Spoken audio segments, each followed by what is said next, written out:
Okay. So we got Telesales Tuesday here live. Who is going to join on? Who is going to ask me some questions? If you're not going to ask any questions, I am just going to start by talking about growth and scaling. So if anybody here wants to learn about growth and scaling, then you can keep watching this and ask people come on.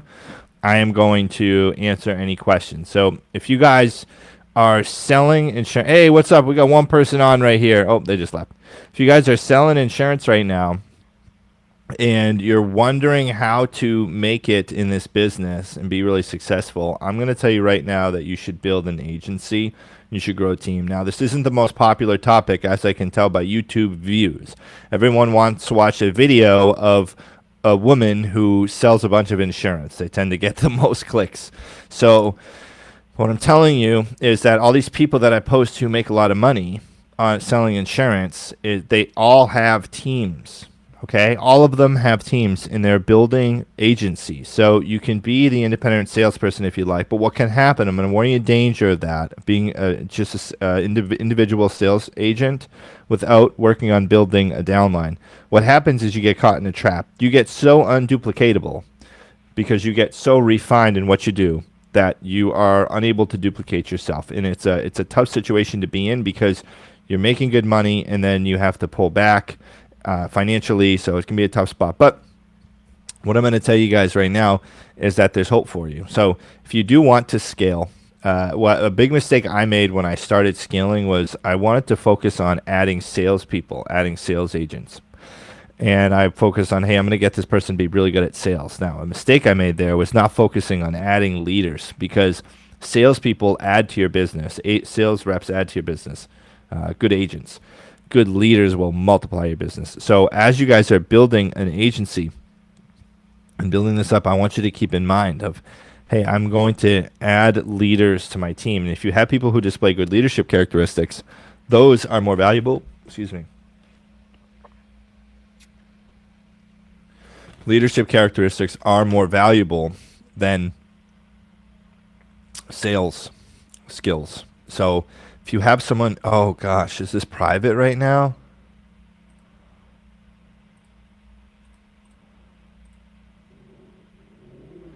Okay. There was no one able to join. This was Leia. Sorry, my dog's barking here. Let me see. Was no one able to join this? Hope people were. Let's see if some people are going to join up here. Let me send another email out. Let me see if I can share this here. Get some people to join up while I talk about this. And you guys can just fast forward through the stream if you want. Or you can fast forward through the live if you feel like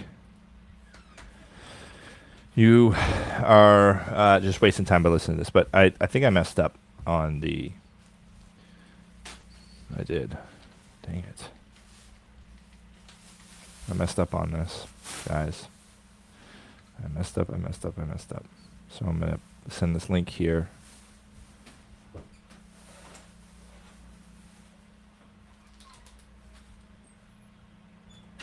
Oh, what's up? We got one person on here. How's it going? You can ask me any questions that you want, please. Any questions that you want. You got text only. I'm going to send everybody. Please drop a question. Any questions that you have, drop them in the chat here, please. Oh, it's Zach.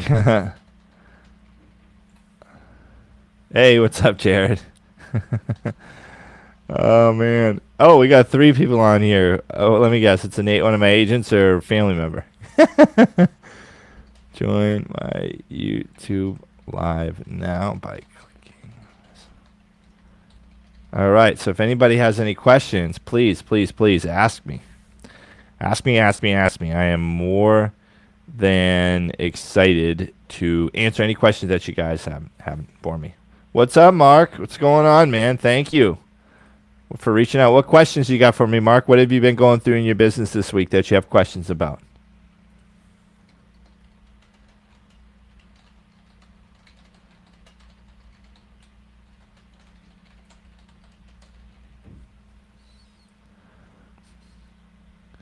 What was the sheet? The 750 750.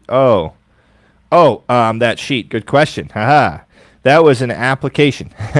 So what she does is she just fills out applications as she goes through the call. So she will have an application for the carrier, and then she just literally what she does on all of her sales is she just starts reading the application.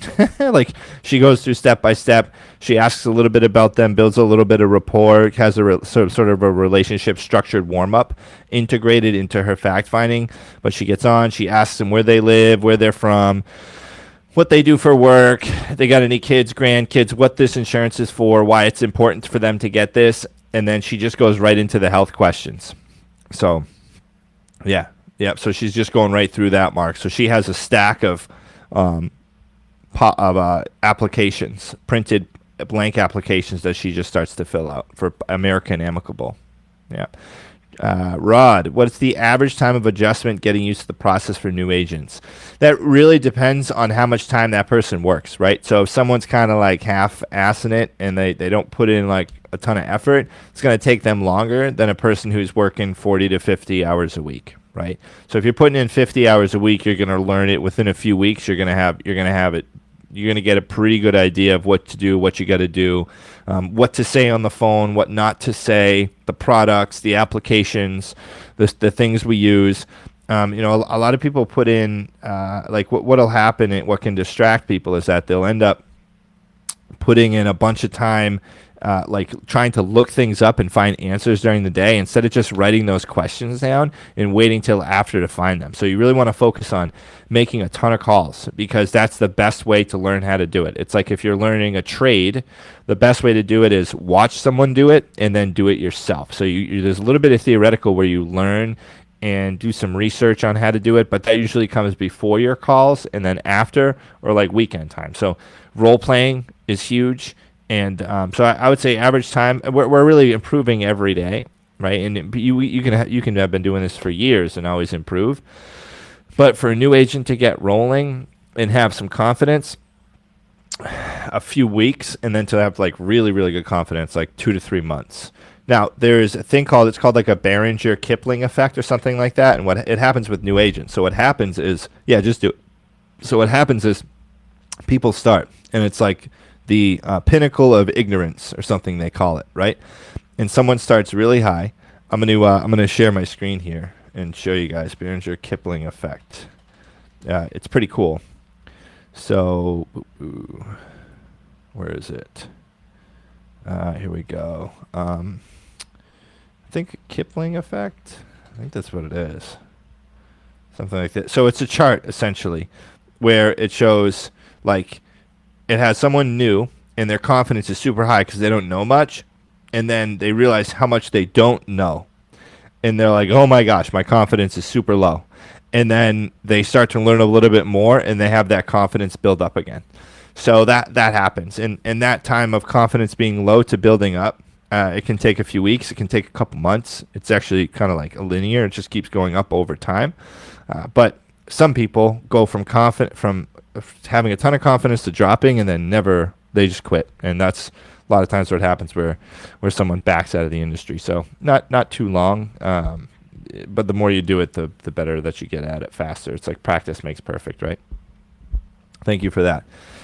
What other questions does anybody here have for me about final expense telesales? Live Q&A, guys. I've been doing this for a little while now. I know some answers to some questions that you may have. So you can ask me any questions related to sales, advertising, marketing, anything.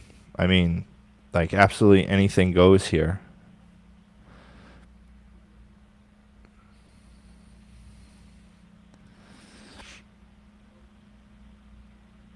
Any of you guys got any questions you want to drop in the chat? Ooh, my title is wrong. Man, I've had such a mess today with these titles, and then I had it as now my keyboard don't want to work. There we go. I had it as last week's title, and then I switched it to private, and it went private. So it's just been a whole mess. I got to delete that one that I just did earlier. Did I hear something about Game of Thrones? Oh, yes. So, guys, this Thursday, I'm going to be releasing a video and I'm going to give you a sneak peek at the thumbnail. Okay, little sneak peek to the thumbnail, and it's going to have to do with life insurance and the Game of Thrones House of the Dragon. Okay, so it's really cool. I'm doing an insurance agent's take on Game of Thrones. I think you guys are gonna think this is really cool. I really nerded out for this, and it's gonna be about how life insurance would be in Westeros in Game of Thrones. So we got right here, if you guys see, this is what the thumbnail is going to look like. I have that being made in Photoshop right now. I'm tweaking it, but it's about life insurance in Westeros. So if you want to watch this, definitely, please watch this. Check this video out that I'm dropping on Thursday. You're going to think it's really, really cool. It's a good change from the typical sales banter that we have on life insurance videos. So Life of Code, or Cody asked, Cody probably, do you think you will break off and create your own FMO, IMO, and go direct as you create your own brand, or do you like the model with an SLS? Oh, I'm at SLS. I'm not going anywhere. I know that creating your own IMO and FMO is a little over glorified. There are people here, so like at SLS, I would imagine Rory, who owns SLS, makes a lot more money than a lot of other people who have IMOs doing a lot more production because of the system we have down, and agents as well. It's easier for someone to get going. So I love there's so much that goes into the back. Cody, I think that's your name, Cody, that you may not even I mean, I don't know what your experience is in the industry so far, but me personally, I know there's so much that goes into the back end in terms of staffing and payroll, everything else. Our goal is to have an insurance carrier. So we want to start a carrier, and like that's the goal, like Lincoln Heritage is, or Senior Life Insurance Company.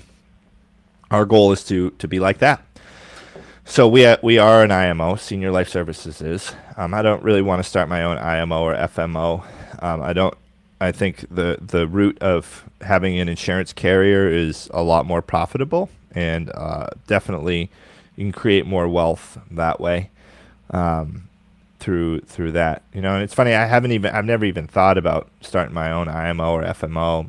Just like I said, there's so much involved on the back end of everything that I wouldn't I wouldn't want to do it. I mean, it doesn't make sense. It just wouldn't make sense. If you're going to do that, you might as well start a carrier. Like if you're going to run an IMO or an FMO, like you might as well be a carrier, because at the end of the day, they're always making more money than the IMO or the FMO. But yeah, I love the model within SLS. I love the people here, and I'm just committed to being here. Yeah. Go off. We run our own in under 65. It's a lot of grind, but love your channel. Keep adding value. Yeah. Yeah, we run our own under 65. Yeah, cool. Thanks, Cody. Appreciate that, man. Hey, reach out to me too. I'm gonna put my email in here. It'd be great to connect, man. Like I said, I don't. I may very well know you, dude. I just Life of Cody. I don't. Sometimes with people's tags on YouTube, I don't exactly know, who they are. So, cool. Under 65 health. Well, I appreciate you reaching out here. Anybody else got any questions? I am open to take as many questions as you guys want to throw at me here. Hey, what's up, Will? Welcome, man. Welcome back. Thanks, bro. Thanks for tuning in. Thanks for tuning in. I'm looking forward to having some. I like the returning faces. I like the new faces. It's cool. Feels like last week I wasn't at the same time. I apologize for that. I wasn't able to do it, but ran my first FB landing page ads. Nice. How did it go, dude? How did it go? And thanks, Rod. I'll get into some who are some of my inspirations. So I'll get into that. Decent. Okay, cool. So Will had some landing page ads that he ran. Just keep tweaking it. Read the data, Will. So if you don't get a lot of impressions, yep. So this is the thing with the landing page ads. If you don't get a lot of impressions, tweak your ads for getting more impressions and clicks. Okay. And then if you get more clicks, but you're not getting leads, you can always tweak the landing page to try to get more leads. I found that my landing page leads were more expensive, but they were actually cheaper because it was cheaper for me to make a sale. And I was getting people calling in right off the ad, still to this day, same thing. Who are some of my inspirations? So some of my inspirations, I want to retire my dad. That's a goal of mine. I want to be able to help all my friends and family and have whatever they want and need in life. That's a big goal of mine. I just want to win, and I want to wake up every day and be successful, and I want to accomplish the goals I write down. I get a lot of excitement, and I love accomplishing things, and I love winning, and I love creating new projects for myself and going out and making them happen, like this YouTube channel, right? I didn't have this really a year ago. I wasn't really doing anything with YouTube a year ago, and in a year of 10 months, I've been able to build a pretty decent presence in the industry on YouTube. I only got a couple thousand subscribers, but it's pretty cool. It's a lot more than I had then, and just seeing everything grow, and the people around me are an inspiration to me. I just want to leave a legacy and succeed. That's really the biggest thing, man. Biggest thing for me, and I want to help other people. I feel like if I can help other people succeed, then it's a good thing. Thanks, Jared. Appreciate that, dude. Jared's studying for his life insurance pre-licensing course, so he will be starting. He'll be starting with us here at Senior Life Services within the next couple months. He's just gonna get his licensing stuff done, and he'll be rocking and rolling with us here, selling some policies. So we're having a pretty good week so far. Yesterday, my team did over about 20-something thousand of annual premium yesterday, which is pretty good. We could do a lot more. It's 100% over the phone. Hopefully soon we'll be up to $50,000 days as a team in division. Some days we'll have 30K days, 30-something thousand days. Some days it drops below, lower than that. But it's pretty cool that we hit a floor of 20K in a day as a team telesales. It's a pretty big accomplishment in a day for the team to do 20K. It's 100,000 a week. That's a $5 million a year team, which there are plenty of people doing way more. But I'm really proud of that, especially since we're 100% telesales. It's a lot more challenging to grow a telesales team like that. That's doing that stuff. So. Yeah, Will, share a screenshot with me. If you want to, you can always just email it to me at jve@thejve.com. jve@thejve.com. Cool. Anybody else? Who else got some questions in here, guys? Any questions related to sales? If you want to learn how to handle objections, if you want to need help with your mindset, if you need help goal setting, you need help scheduling, you need help with handling your greeting, with your fact finding, with your presentation demonstration, if you need help with your closing, if you need help with follow-up, if you need help with anything at all, scaling, if you want to learn how to build an agency, if you want to learn how to recruit, we get 75 to 100 pre-licensing course signups a week. It's a week. Most people aren't even doing that a month. So we're growing, doing the right thing. I can help you guys any way that you need it. Do you guys produce all your leads on Facebook? No, we don't. No, we don't produce. No, that's that's a backup for us. It's a little different when you have an agency because it's a little different when you have a ton of people. So like if I was just to break off on my own and just start selling again on my own, then I would run ads on Facebook and YouTube. Actually, YouTube is what you guys should be focusing on. But I have a video on how to make final expense Facebook ads on YouTube, but there's a much bigger barrier to entry. Like you have to have a video made. It's got to be good. You got to learn Google Ads. Google Ads is a lot more complicated than Facebook ads. So, there's some stuff there that you got to get over those hurdles. You got to have a domain and own the domain and make the landing page like the domain. So we do telemarketing leads and live transfers. So all of our agents, they log into the CRM and they have essentially an unlimited amount of leads to call from telemarketing and live transfers. We don't own, but we have direct contracts with some call centers in the Philippines for telemarketing, and these people are really good. They're not like your run-of-the-mill offshore call centers. These people are great. They do exceptionally well. They work really hard, and they generate leads for us all day off of warm data. and then transfer it in, live transfer. So we have mix of outbound and inbound. We do sometimes outsource marketing for Facebook leads and YouTube leads, but we don't like buy leads from them. We'll just pay marketing companies to run campaigns. That's how all the big agencies and IMOs do it. They usually pay marketing companies to run those campaigns for them. So they'll be like, hey, this is my ad spend, and you're going to get a piece of my ad spend, and then a percentage of the ad spend as your take, and then we get all the leads regardless of however cheap or expensive the lead cost is. So do you have sample Facebook landing pages? Yeah, I do. Thank you for asking me that. So I have, let me see, is it here? Unbouncedpages.com. Okay. The jbe.com/final expense insurance. Okay, cool. Yeah, so I'll share my sample landing page right here with you guys so you can see it. It's pretty straightforward. It's, let me just, which page is it here? Okay. So it looks like this. And let me share this screen here just so you can see.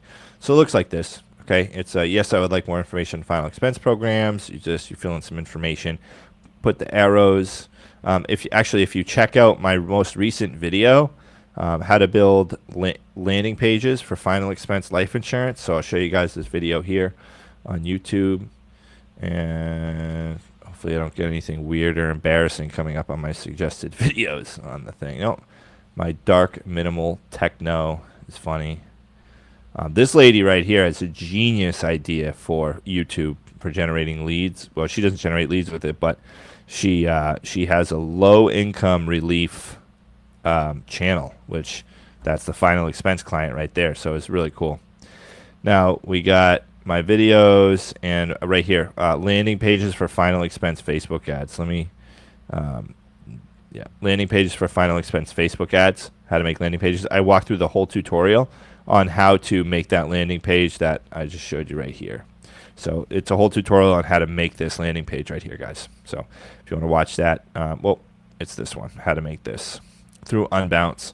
So the landing page builder is called Unbounce that you'll want to use, right? Lundy. So yeah, Elden Ring, yeah. So yeah, Lundy, you want to check out that video, and it'll show you how to build a landing page for final expense. So also too, I know someone who has really good courses on how to build landing pages. Like that's a walkthrough tutorial, but it can get a lot more in depth and a lot more complicated, and sometimes it's hard to figure out just from that video. So you can always reach out to me and ask me for to refer you to someone who can help build them for you or point you in the right direction.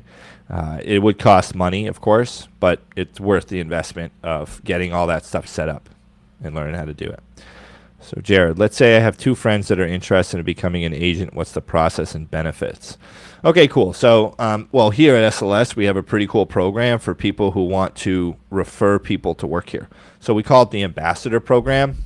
Now, the way it works is like if you wanted to recruit people, or say you had two people that you wanted to recruit, then you can have them start, and you make an override on their sales. You make a percentage of their sales, and you get paid for their first sale. And then there's other bonuses involved based on like total monthly production for your referral team.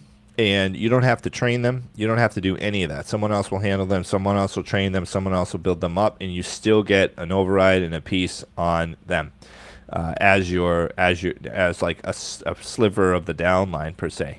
And they help you increase your commission level faster too. So like usually, say anywhere else, if you recruit someone, it's a lot because like they got to buy leads, they got to do all this stuff, and like you have to put your full time and attention to them because no one else is going to train your people. Right, so here we have it so that you can refer someone to work here. You can still get a piece of their override, but you don't have to train them or do any of the hands-on stuff. You can still keep focusing on your thing because there are plenty of people who are like, I want to refer people to work here, but I don't want to have to train them and build a team and go through that whole thing. So It's a program. It's called the Ambassador Program. When you get started, Jared, you'll see that the cost for them, it's $39 for the license course. Is about another $50 to $70, I think, for licensing, background check, and taking your final exam. So it's like less than $200, about $150 to $200. And then we have a reimbursement program for people that they can qualify for within the first few weeks of starting. So it's pretty easy to qualify for that when they start. So anybody else watching this, you guys get any questions related to sales, marketing, scaling, lead generation, anything like that? Any questions about something you guys ran into today or this week so far? It's Tuesday, or last week. Do you generate direct mail leads? No. I do telesales. I don't generate direct mail leads. Actually, yes. Well, we do. So SLS does generate direct mail leads. We have printers in our home office that print out and mail direct mail leads for some of our face-to-face agents, I believe. I don't know if they still do that, but I think they do. So we do have direct mail capabilities. Believe it or not, Crystal, so in my most recent video, the girl who did 750K in a year, 750,000 AP, she was calling direct mail leads when she started off of a phone. She's just typing in the number, picking up, bringing them through a sales process. So what's up, Phil? What's going on? So yeah, Tim, we do generate direct mail leads, but we don't call them in telesales unless we're like, hey, give me a stack of like old direct mail leads that have been worked over and over. And then we'll go through those sometimes. Some people will want to go through this. I don't. I mean, I'd rather call a telemarketing lead. That's just my personal preference, or take a live transfer or a fresh lead offline or something like that, or aged telemarketing leads or aged leads. Like, we will. The thing, we just don't call direct mail as much. Just they're so expensive to generate that it doesn't make sense with the cost of other things for telesales anyway. Cool. Any other questions here, ladies and gentlemen? Any questions that you got for sales or marketing or anything like that? I'd love to answer any of you guys' questions. Like, I have a lot of knowledge on this stuff. I've built a pretty good team in a short amount of time. Sometimes I find that I have the motivation and drive to get to the phone and don't make as many calls as I would like to. Any tips on pushing through that? Yeah, so Phil, you got to know your numbers, okay? So this is how you push through that. So couple things I want you to look at. You got to know your numbers. So what do I mean by know your numbers? You got to know, if I have this many calls, then I'm probably going to have this many presentations, which is going to make me have this many sales. So I need this many calls to have this many presentations to make this many sales. So knowing your numbers helps you be like, okay, now I know that I have to make this many calls this day or this week, because then I'm going to make this many sales. You just work backwards from it, right? It's like working backwards on the math. So that's where, Phil, that's a big thing too. Okay, so knowing your numbers. And if you don't know them yet, what I want you to start looking at the phone as is a way to save time. Okay, look at it as a way to save time.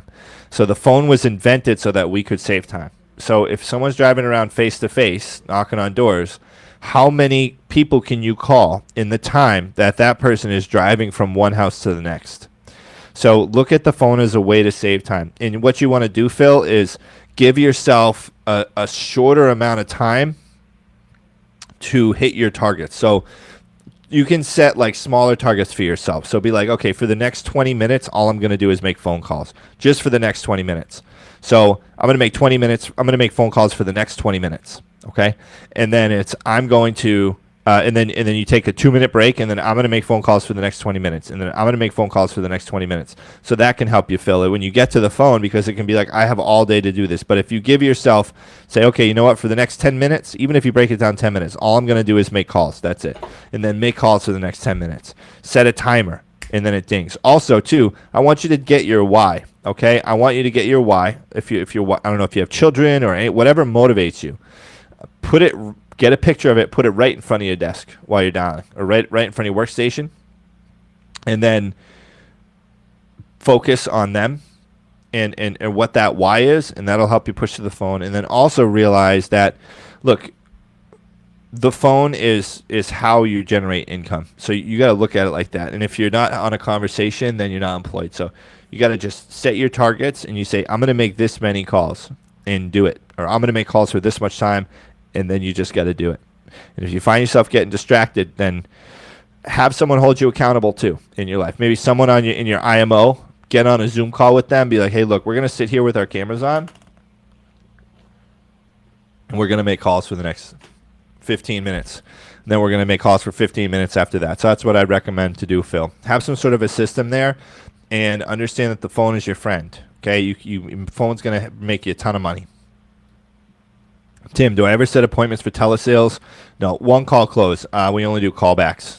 Set appointments for callbacks. I never set an appointment of like, hey, okay, I'm going to call you at this time. Set an appointment. It just doesn't make any sense to me.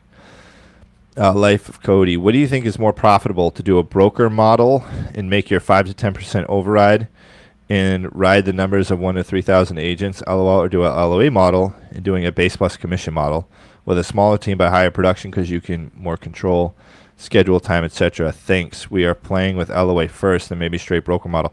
So what we do, we're LOA, and we have a we have a larger override than 5 to 10% as a team. So I'm looking for people. Literally, I'm looking for people because I have so many recruits and not enough leaders to distribute them to. I have some great leaders here and some great coaches and people that I'm helping build teams and agencies for with recruits, but they can only handle so many people at a time, right? And there's a point of diminishing return where you give someone so many people, and then there's people who just fall to the wayside because it's almost like a socialist government in a sense, right? Where you have all these people with one force kind of weighing on them and they don't feel like they're really a part of anything. So we like to kind of have the representation and the relationship built there. So I am looking for people who are leaders to build teams for. Like literally, I have more recruits than I know what to do with, and I am looking to help people build their teams in their agencies because that smaller model is like it's more effective. Now everyone here is full commission, but we found that like you can just do more with the pay, and you can. We found it to be more profitable. It's better for the agent. We found it to be better for us, and better for the company, for everybody involved. Now, granted, you're gonna get like the random people who are gonna go crush it independent, and that's okay that they're doing their thing. But I don't know. I just don't think that the broker model. I mean, I tried. I did it, and it was. I like what we have now. So I would recommend a smaller team, higher production. Okay. The average premium per agent here is 3,000 AP. So the average person here at SLS is writing 3,000 AP a week. So that's a pretty good average premium per agent, right? We're not like, we recruit a lot of people, but we're also feeding them and giving them the training that they need to succeed. We get them started through beginner training, and then they get distributed to team builders and coaches who are then building up divisions of their own, and they kind of help really just get them real going. So we do focus on premium per agent to make each agent make it profitable, and that's the model that we follow there, Cody. So that's what I would recommend if you're going to do something like that. I would recommend trying that out. But I did it. So what you're going to want to have set up is some sort of like chargeback protection for the business, because when you're LOA, you eat all that chargeback too, right? So, and you can get smacked with roll-up debt pretty fast. So what I would do is have some sort of a program in there built in, maybe if it's like less of an advance, right? So like 50% advance instead of 75, or 60% advance instead of 75, or something like that. I would get that set up, because especially if you're buying leads for people, like they should be able to make more sales, right? And this is controversial. This may be controversial what I'm going to say, but like people usually, especially when they're new agents, they'll work just hard enough to make a certain amount of money and then not work. So it's like, if you withhold a little bit of commission until later on in their first year, one, they're going to end up making more money, and then because they're going to work harder to have those sales up front to make what they need to make, and then at the end of the first year, they're going to get all this money coming in, and by that point, they're established and situated. You don't got to worry about going out of business, because all these people wrote business and then quit. So yeah, try with the LOA model. If you have any questions, just email me, jve@thejve.com. Send an email there. And then Phil, you can Phil email me too, and I'll send you a list of ways that you can overcome your fear of the phone. I actually have a video that I put up a week ago or 2 weeks ago called "Overcoming your Fear of the Phone." So check that out too, Phil. That could help you. But you just gotta be like, look, I just gotta stop being a wuss and jump on and hit those calls. It's really what it is, and set those targets for yourself. Life Cody, thanks. Yeah, debt roll up. Yeah, we were playing with the draw method, or like you said, a lower advance, so they make metrics. Yeah. I mean, draw. I haven't really seen anybody run a big profitable thing with a draw on for final expense. It could. I'm not saying it doesn't exist, but the last thing you want to do is incentivize someone to not write business. I mean, most people either way, even if they're on salary, aren't going to make it. That's why people at like Select Quote, they have a high turnover too, and they get people calling in saying, "I want life insurance right now." And they're struggling to make a profit. I mean, you see Select Quote declare losses, I mean, all the time. And I don't know if that's real or if they, somehow manipulate those numbers in some way. I don't know. But all right. Any other questions here, guys? I'm about to wrap this up. I appreciate the attendance. What's your mullet maintenance routine?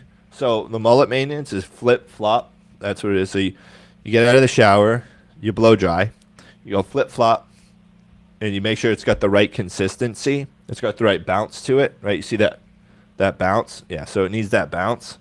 And then once you know the bounce is right, you know that you're at the proper moisture level to apply product. And my hair product is classified information. It's actually a proprietary blend that I've made from ground hooves of various ungulate animals, hoofed animals. It's ungulates. I've made it from various hooves and tongues, and there's some hot peppers in there too that give it an extra little kick. So I'm just kidding. I just kind of went off the rails with that. All right. So if you guys have any questions, anything else, email me, jve@thejve.com. Last thing I'm going to go over is check out my video coming out this Thursday. What I am going to be showing here and going over is this is a sneak peek to what the video is. You guys see right here is going to be Life Insurance Agent Reacts to Game of Thrones to celebrate the new House of the Dragon video or show that came out.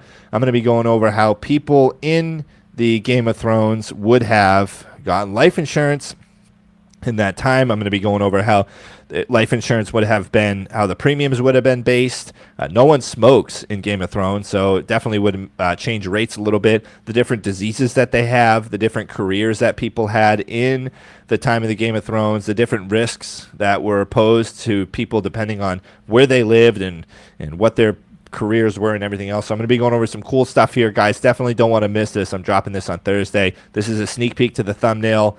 So this is it. It's going to be Life Insurance Agent Reacts to Game of Thrones. It's going to be cool. Hopefully I can make this into a fun series to merge some things that are going on in, I guess, pop culture with life insurance. I want to try to make something that's boring to the rest of the world exciting and show how life insurance agent can have a fun time too. So appreciate that, guys. Appreciate you guys being here. And